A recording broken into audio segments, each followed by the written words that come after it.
जीवन में असंभव कुछ भी नहीं है। जब जागो तब सवेरा होता है।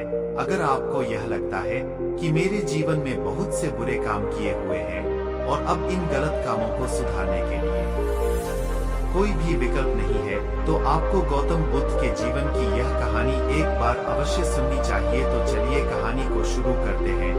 एक दिन एक किसान बुद्ध के पास आया और बोला, महाराज मैं एक साधारण किसान हूँ, बीज बोकर हल चलाकर अनाज उत्पन्न करता हूँ और तब उसे ग्रहण करता हूँ, किंतु इससे मेरे मन को तसल्ली नहीं मिलती। मैं कुछ ऐसा करना चाहता हूँ जिससे मेरे खेत में अमृत के फल उत्पन्न हो। आप मुझे मार्गदर्शन दीजिए जिससे मेरे खेत में अमृत के फल उत्पन्न होने लगे। बात सुनकर बुद्ध मुस्कुरा कर बोले, भले व्यक्ति, तुम्हें अमृत का फल तो अवश्य मिल सकता है, किंतु इसके लिए तुम्हें खेत में बीज न बोकर अपने मन में बीज बोने होंगे। यह सुनकर किसान हैरानी से बोला, प्रभु आप यह क्या कह रहे हैं?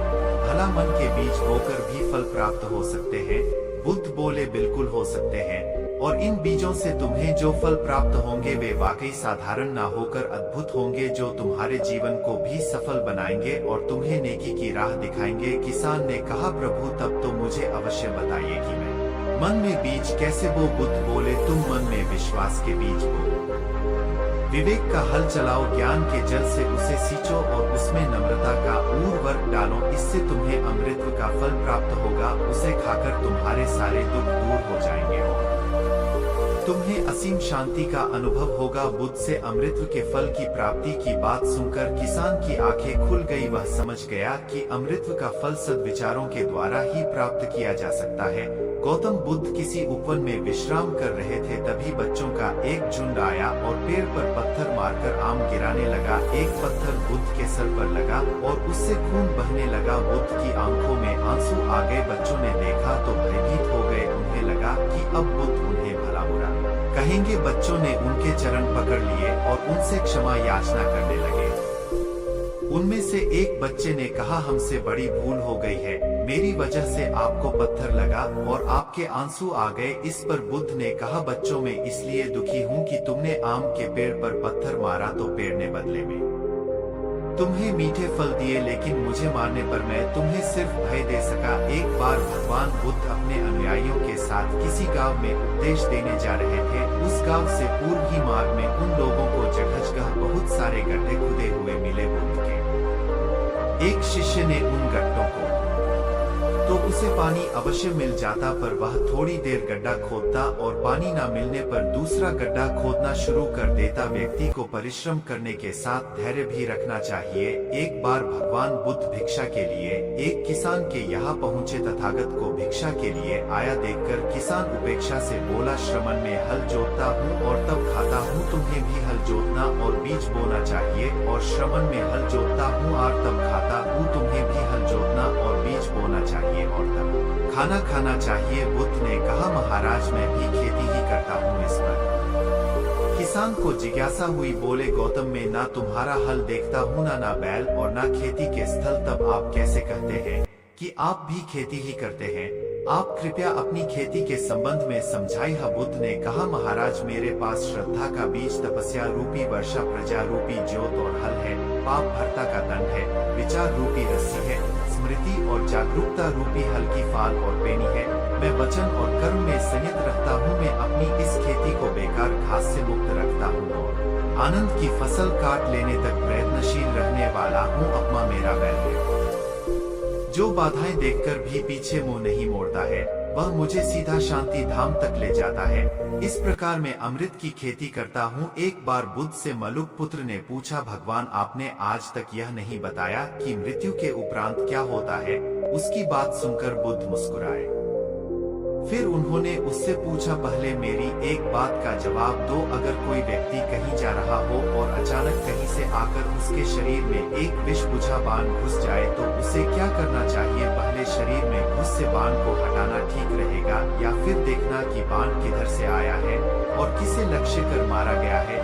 मनु के पुत्र ने कहा, पहले तो शरीर में घुसे बाण को तुरंत निकालना चाहिए, अन्यथा विष पूरे शरीर में फैल जाएगा। बुद्ध ने कहा, बिल्कुल ठीक कहा तुमने। अब यह बताओ कि पहले इस जीवन के दुखों के निवारण का उपाय किया जाए या मृत्यु की बाद की बातों के बारे में सोचा जाए। मलुक के पुत्र अब समझ चुका था और उसकी जिज्ञासा शांत हो गई। एक दिन एक व्यक्ति बुद्ध के पास पहुंचा। वह बहुत अधिक तनाव में था। अनेक प्रश्न उसके दिमाग में घूम घूम कर उसे परेशान कर रहे थे, जैसे आत्मा क्या है, आदमी मृत्यु के बाद कहाँ जाता है, सृष्टि का निर्माता कौन है, स्वर्ग नरक की अवधारणा कहाँ तक सच है और ईश्वर है या नहीं। उसे इन प्रश्नों के उत्तर नहीं मिल रहे थे। जब वह बुद्ध के पास पहुंचा तो उसने देखा कि बुद्ध को कई लोग घेर कर बैठे हैं। बुद्ध उन सभी के प्रश्नों व जिज्ञासाओं का समाधान अत्यंत सहज भाव से कर रहे हैं। काफी देर तक यह क्रम चलता रहा, किंतु बुद्ध धैर्य पूर्वक हर एक को संतुष्ट करते रहे। बेचारा व्यक्ति वहां का हाल देखकर परेशान हो गया। उसने सोचा कि इन्हें दुनियादारी के मामलों में पड़ने से क्या लाभ, अपना भगवत भजन करें और बुनियादी समस्याओं से ग्रस्त इन लोगों को भगाए। किंतु बुद्ध का व्यवहार देखकर तो ऐसा लग रहा था मानो इन लोगों का दुख उनका अपना दुख है।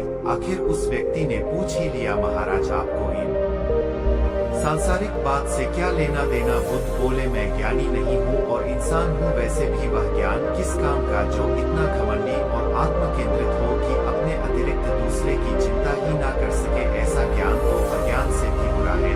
बुद्ध की बातें सुनकर व्यक्ति की उलझन दूर हो गई। उस दिन से उसकी सोच व आचरण दोनों बदल गए। कथा का सार यह है कि ज्ञान तभी सार्थक होता है जब वह लोक कल्याण में संलग्न हो। महात्मा का सार यह है कि ज्ञान तभी सार्थक होता है जब वह लोक कल्याण में संलग्न हो। महात्मा बुद्ध एक गांव में ठहरे हुए थे। वे प्रतिदिन शाम को वहां पर सत्संग करते थे। भक्तों की भीड़ होती थी क्योंकि उनके प्रवचनों से जीवन को सही दिशा बोध प्राप्त होता था। बुद्ध की वाणी में गजब का जादू था। उनके शब्द श्रोता के दिल में उतर जाते थे। एक युवक प्रतिदिन बुद्ध का प्रवचन सुनता था। एक दिन जब प्रवचन समाप्त हो गए तो वह बुद्ध के पास गया और बोला, महाराज मैं काफी दिनों से आपके प्रवचन सुन रहा हूँ, किंतु यहाँ से जाने के बाद मैं अपने गृहस्थ जीवन में वैसा सदाचरण नहीं कर पाता जैसा यहाँ से सुनकर जाता हूँ। इससे सत्संग के महत्व पर शंका भी होने लगती है।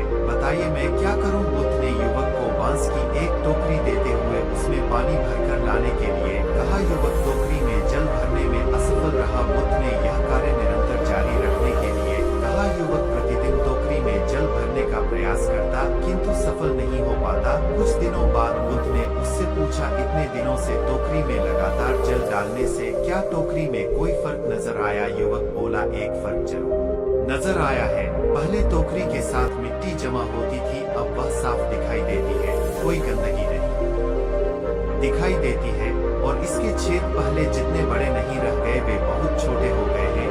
तब बुद्ध ने उसे समझाया, यदि इसी तरह उसे पानी में निर डालते रहोगे तो कुछ ही दिनों में यह छेद फूलकर बंद हो जाएंगे और टोकरी में पानी भर पाओगे। इसी प्रकार जो निरंतर सत्संग करते हैं उनका मन एक दिन अवश्य निर्मल हो जाता है। अवगुणों के छिद्र भरने लगते हैं और गुणों का जल भरने लगता है। युवक ने बुद्ध से अपनी समस्या का समाधान पा लिया। निरंतर सत्संग से दुर्जन भी सज्जन हो जाते हैं, क्योंकि महापुरुषों की पवित्र वाणी उनके मानसिक विकारों को दूर कर उनमें सद्विचारों का आलोक प्रसारित कर देती है। एक आदमी को बुद्ध ने सुझाव दिया कि दूर से पानी लाते हो, क्यों नहीं अपने घर के पास एक कुआं खोद लेते, हमेशा के लिए पानी की समस्या से छुटकारा मिल जाएगा। सलाह मानकर उस आदमी ने कुआं खोदना शुरू किया, लेकिन 7-8 फीट खोदने के बाद उसमें पानी तो क्या गीली मिट्टी का भी चिन्ह नहीं मिला। उसने वह जगह छोड़कर दूसरी जगह खुदाई शुरू की, लेकिन 10 फीट खोदने के बाद भी उसमें पानी नहीं निकला। उसने फिर तीसरी जगह कुआं खोदना शुरू किया, लेकिन यहाँ भी उसे निराशा ही हाथ लगी। इस क्रम में उसने 10 फीट के 10 कुएं खोद डाले, लेकिन पानी कहीं नहीं मिला। वह निराश होकर बुद्ध के पास गया। उसने बुद्ध को बताया कि मैंने 10 कुएं खोद डाले मगर पानी एक में भी नहीं निकला। बुद्ध को आश्चर्य हुआ। वे स्वयं चलकर उस स्थान पर आए जहाँ उसने 10 गड्ढे खोदे हुए थे। बुद्ध ने उन गड्ढों की गहराई देखी और सारा माजरा समझ गए। फिर वे बोले, 10 कुएं खोदने की बजाय एक कुएं में ही तुम अपना सारा परिश्रम लगाते तो पानी कब का मिल गया होता। तुम सब गड्ढों को बंद कर दो, केवल एक को गहरा करते जाओ, पानी निकल आएगा। उसने बुद्ध की बात मानकर ऐसा ही किया। परिणाम स्वरूप कुआं पूर्ण होते ही पानी निकल आया। सबने भगवान बुद्ध की जय जयकार किया।